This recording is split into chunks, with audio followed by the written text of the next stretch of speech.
Well, and a very good afternoon and welcome to another edition of KTN Business Today with me, Abi Agina, on this 29th day of September 2016.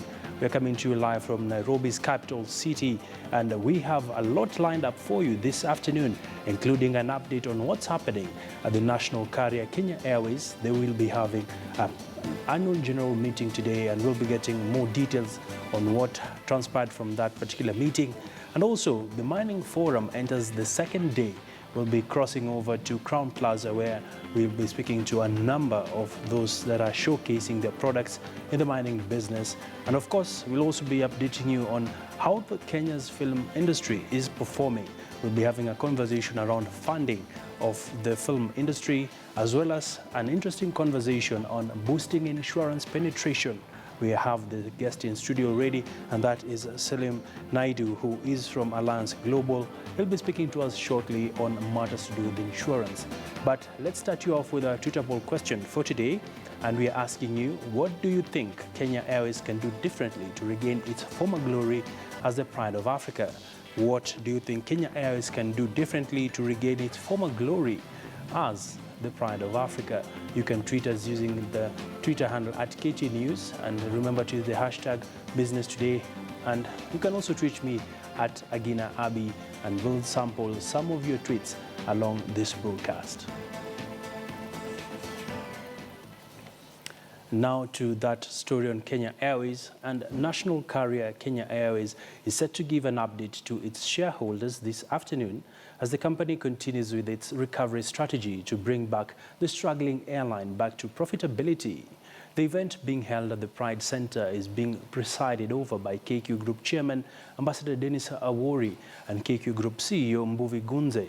The airline's board and top management is set to face shareholders with a plan on how the carrier intends to resolve its negative capital position, becoming the first public company to do so as required by the Companies Act of 2015. KQ has so far shifted focus to boosting revenue growth, cutting costs and restructuring its capital base, including through asset sales, debt renegotiation, on possible capital raising from shareholders. The company has moved to reduce its fleet by selling aircraft and subleasing others.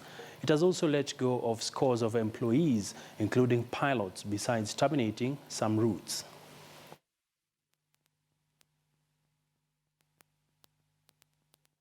We are now joined by phone, where we want to speak to Paul Wafula, who is a writer with the Standard newspaper. Good afternoon, Paul. Perhaps what transpired at that AGM since you attended it? Good afternoon, Abdi. The AGM has just ended as we speak, and what is important to note is that it hasn't been a full house as you expect. Right now, shareholders' morale is really down. You find more than 50% of the seats were unoccupied. And shareholders are concerned basically about the turnaround strategy. They wanted to understand what the management is doing just to turn around the airline. I remember last year the airline made 26 billion loss, and that's another on top of another 26 billion. So more than 52 billion lost in just the last 2 years alone. So here the airline has been able to give an update to the shareholders. For instance, we are told that it has been able to receive what they say the bridge financing in full, that is 20 billion that they were looking at. They received their first installment in September last year, and another 10 billion came into in July this year. So shareholders just want to know how the money is being utilized, even just to turn around the airline. The CEO has actually put up a very brave face trying to assure shareholders that everything is well and that they are making all decisions possible just to turn around the airline.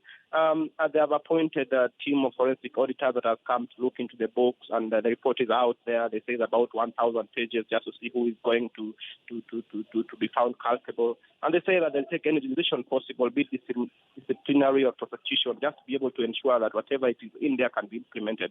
Remember, Abby, the airlines are dealing with a lot of what we are calling technical or brain drain. I mean, some of the quality staff have been leaving the airline for even the Middle East carriers who are giving competitive pay and who look a little bit more stable than Kenya Airways.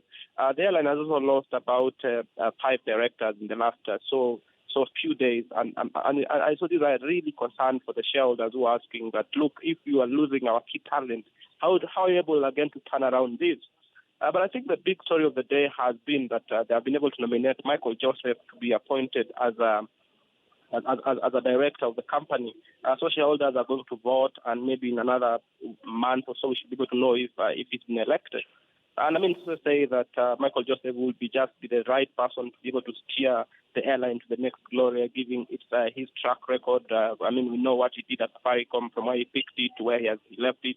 And his experience probably on the boardroom might be just the necessary push that the airline might need at this hour. But it's a wait and see to see how they're able to, wave themselves out of this turbulent situation, Abby. Yeah. Well, many thanks, Paul Wafula, for that comprehensive update regarding the annual general meeting being held by the Kenya Airways Board of Directors as well as the shareholders, just bringing us up to speed. And the latest news is that Michael Joseph has been nominated to sit in the Board of Directors at Kenya Airways. Perhaps this could just give the airline the jab it needs. Well, moving on, Kenya's human resources profession must be streamlined for Kenya to achieve its long-term economic development goal under Vision 2030. Public Service Cabinet Secretary Cecily Kariuki says to become a middle-income country within the targeted timeframe, the country needs a high caliber of HR professionals to stimulate innovation and creativity in both public and private sectors. Speaking during the launch of the Institute of Human Resource Management Strategic Plan 2016-2020 at a Nairobi hotel, the CS called on HR professionals across the country to acquire IHRM certification as provided for in the Human Resources Management Professional Act of 2012 to effectively deliver the transformation needed for Kenya to become a middle-income industrialized economy. All HR professionals, including consultants, are required to have IHRM practicing certificates by December 31st. Since we came into office to put together a strategic plan, a comprehensive strategic plan, and we want to promise that we will be able to deliver these strategic initiatives and teams that we have put in the strategic plan. As being aware that the well-being of a country such as Kenya in terms of its social and economic status will partly depend on how professionally our workforce is managed and how we create a conducive condition and environment for the private sector to develop and thrive. My final observation, ladies and gentlemen, is to challenge ourselves. We need to face up to the legacy of non-performance which threatens efficient service delivery elsewhere, but in government. We must be willing as partners to do what is right for the professional future of HR.